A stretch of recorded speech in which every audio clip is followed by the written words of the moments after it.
Supreme Court showdown that could decide the fate of 700,000 dreamers. Justices will hear arguments tomorrow on the DACA program, which protects undocumented people who were brought to the U.S. illegally when they were children. President Trump wants to end that program. California is fighting back hard to save it. KCAL 9's Randy Paige live now in North Hollywood with what we can expect tomorrow. Randy? Juan, Sharon, this is such a huge issue here in California. 1 out of every 4 of the so-called dreamers live here. And tonight at this Catholic church in North Hollywood, people gathered to support them.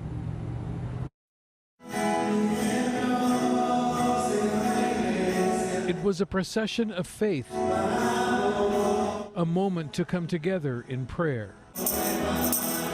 Joining the worshipers tonight, Jose Flores, who was brought to this country from Mexico with his little sister when he was just 4 years old. Yeah, me and my sister, we were told we were coming to Disneyland, and turns out it was a longer trip than expected. Jose has since graduated from UC Berkeley, and he's dedicated much of his young adult life to helping children at risk. He is one of the so-called dreamers whose life could be forever changed after the United States Supreme Court tomorrow hears opening arguments in a case that could have a profound effect on his life. In search of a solution. Sitting next to Jose, Isaac Cuevas, Director of Immigration Affairs for the Los Angeles Archdiocese. If you were able to stand in front of the justices tomorrow and tell them what you think they need to know, what would you say?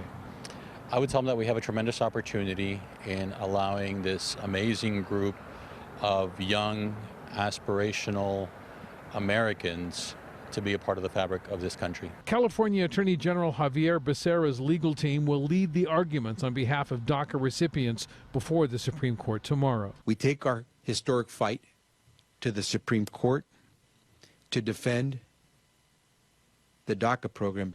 The issue before the Supreme Court is not whether President Trump can legally end the DACA program, but rather whether he has offered a legitimate reason to do so. Or in legal terms, was the Trump decision to deport DACA recipients arbitrary and capricious? And legal observers will be keeping a close eye on Chief Justice John Roberts tomorrow. He is expected to be the swing vote.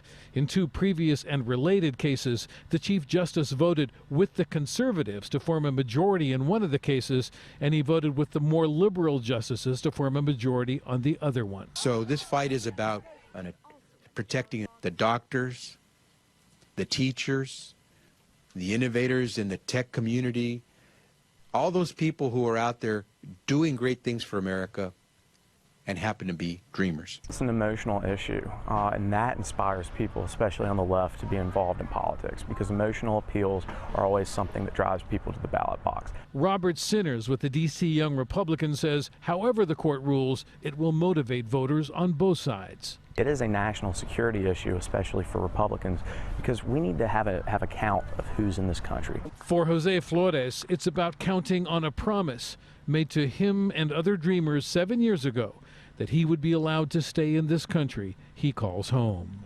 Do you love this country? I do. Yeah. I'm an American, and I've known that ever since, and I'm just hoping to still be able to be here. Okay, so oral arguments are tomorrow. Now, the decision is expected to come down sometime next summer. You know when that is. That's just a few months away from the 2020 election. And observers on both sides of the political fence are saying they believe it could have a very serious impact on the outcome. Live in North Hollywood, Randy Paige, KCAL 9 News. Back to you. It's going to be